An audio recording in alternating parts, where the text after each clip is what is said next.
Even after being the custom keyboard hobby for several years now, the Spacebar sometimes still poses an acoustic challenge, at least to me. Just last year, when I ironically tried to showcase the differences between premium and entry-level boards, I totally failed at the sound demo because I had the rattliest Spacebar in existence and couldn't figure out why. I even replaced the stabilizers multiple times, but to no avail, and I ended up recording the whole thing with an on-screen apology. But sometimes it's not the rattling that causes headaches, sometimes you just end up disliking how it sounds, and it can quite honestly taint an otherwise wonderful board experience.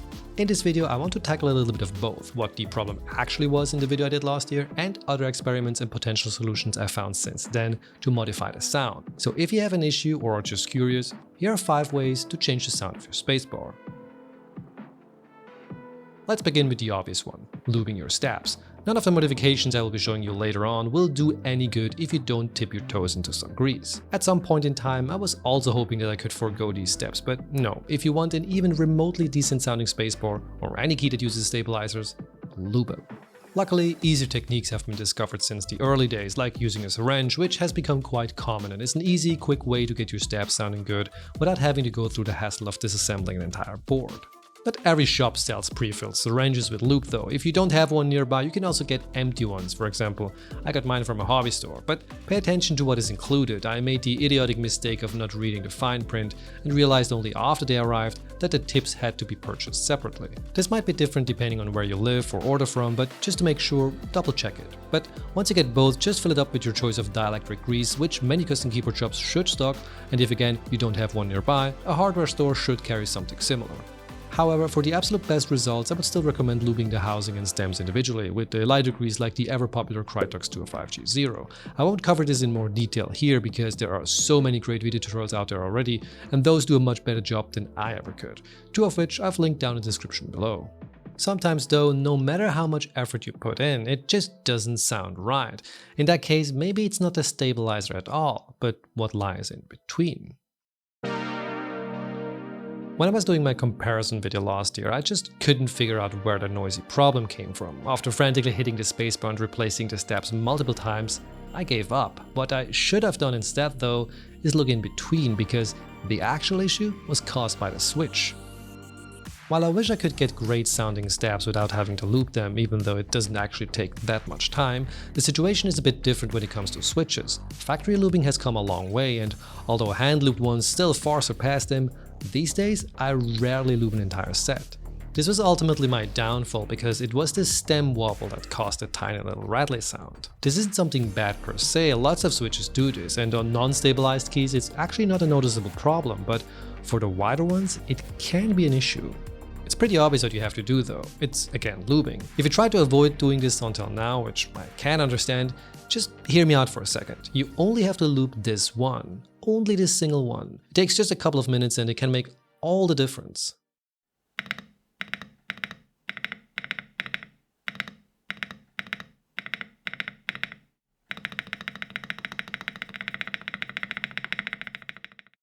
I never had issues on other stabilized keys, and I think the reason is a combination of the wider nature of the spacebar in conjunction with how stable the stabilizers are, or how much play they have to hit the stem of the switch against its housing.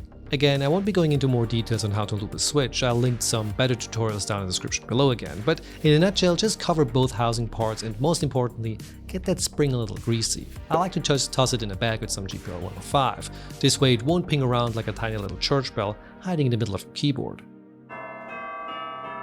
If you still have issues after this, double check all the other parts again and maybe even change to a heavier switch, which is a practice a lot are doing anyway, including myself and even some pre-builds. Because you see, the spacebar is heavier in general and sometimes comes with added baggage. Good baggage that is. Well, depending on who you ask, of course. When I made my video about the NuPhy Halo boards, I mentioned that they should be selling those GhostBars separately, and lo and behold, they did just that. But what is the GhostBar anyway? Well, it's a PBT spacebar with a silicon center stem holder, or whatever you want to call these things, and its purpose is to dampen the sound on impact. Currently, you can get this in many different colors and 2 different profiles, one matching their own set of keycaps and a cherry one that should fit right in with most of today's sets, but only one size, 6.25 units, so beware if you're rocking a more stylish board. Of course, matching the colors can be a challenge, but I believe for a lot of us the spacebar is an opportunity to make a bit of a statement anyway, so maybe the limited selection isn't really that big of a deal.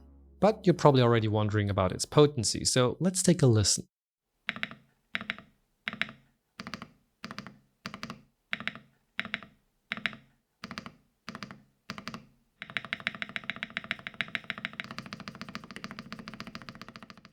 Very muted, some might even say devoid of any character, but as we have hopefully learned by this point, all is subjective in the world of custom keyboards, and thou shalt not judge others' preferences. Unless, of course. Depending on the material or construction of your spacebar, the difference might not only be caused by the silicon. For example, if you previously had an ABS bar, the PBD of the GhostBar might also play a part.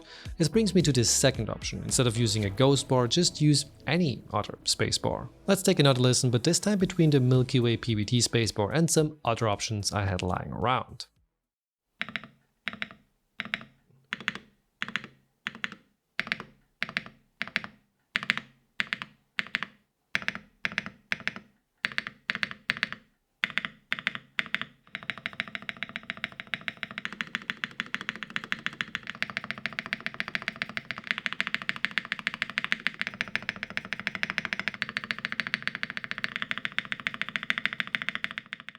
Okay, I may have gotten a little overboard here and threw in every single spacebar brand I had lying around at home to see if I could tell them apart. And to my own surprise, I learned that each one was distinctively different. With the Milky Way and QPPTs being my least favorites, and Usumi as well as PPT fans being on the top of my list, along with GMK, which sounded the tightest in my opinion. Not the best, mind you, but the tightest. I'm not sure if the microphone and later the YouTube compression will let you hear all the differences as audible as they are in person, but I hope it gives you a bit of an idea of how these materials and makes can change the acoustic characteristics. Some spacebars also have a lot more elements underneath them, which I am sure contribute to their differences as well, so it's not only the material but also the construction and the thickness that plays a role. Keep in mind though that the spacebar is just one part of the equation. Everything changes when the board changes, and depending on the configuration of said board, the results will vary even more. For clarification, I'm using an OLED Link 65 with all the foam inserts as well as a hand-looped with stereo switch. Unless you have the exact same setup, it will sound different, but this video is not on how to get a particular sound, it's about showcasing the differences. Anyway, let's move on to the next chapter. Now we're gonna try to change the sound by doing something weird to the spacebar. When I was picking parts for my RamaWorks U80 video, I came across a company called Stupid Fish Design that specializes in making foam inserts for various custom keyboards. I still stand by the fact that they have one of the best names and packaging out there. But they don't just make foam inserts for keyboards, they also make them for spacebars. The idea here is to reduce the hollowness and give the sound a bit more ooh. You can get them for a variety of makes, including GMK, PPT fans, and even Drops TCX keycaps. The reason why you need different inserts is that the underbelly of all these caps varies heavily between them. You can see here, for example, that the PPT fans foam is precisely cut to neatly fit into all the little grooves and braces. If your keycap brand is not supported, maybe compare the underside to something that is, and if you're lucky, they might just be similar enough that it'll work. For example, GMK will fit DMK, PPT fans will fit Milky Way, and there might be others that are compatible too. Stupid Fish Design also isn't the only company making this sort of thing. KPT fans has a selection too, among many others. I have no experience with those though, but I assume the results are going to be similar.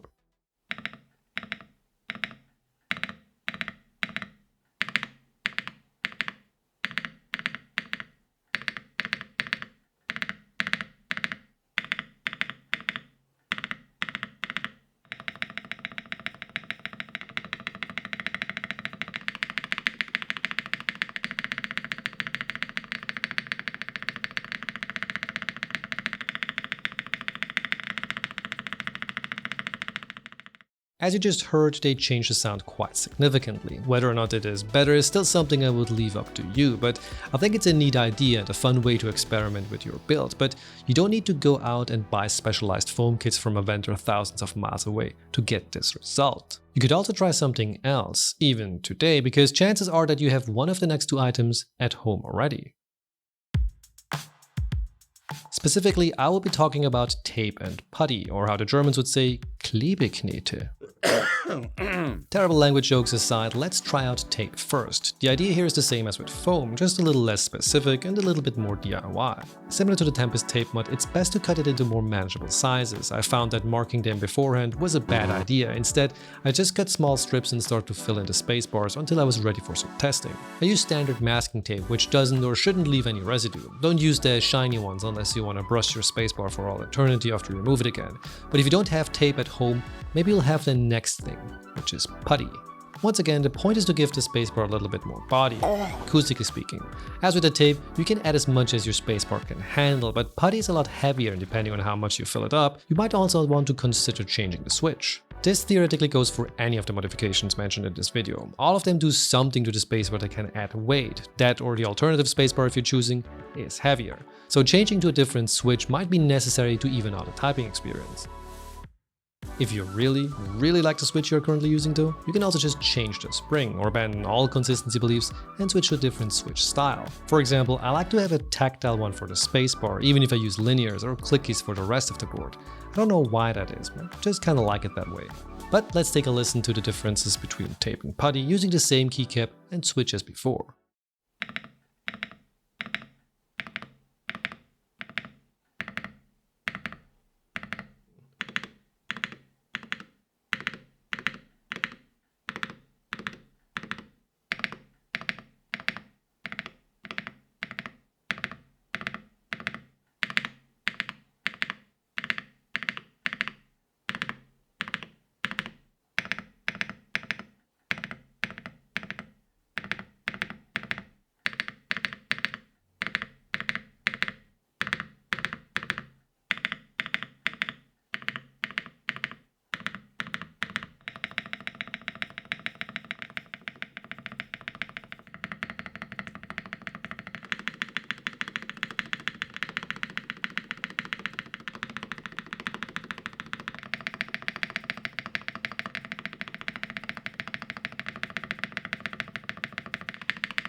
Personally speaking, after all these options, I like the putty the most because it's easy to acquire and the easiest to apply, as well as reusable, and it's not gonna break the bank. And even if you don't end up squeezing it into your keyboard, you can use it for its intended purpose and stick stuff together that doesn't belong.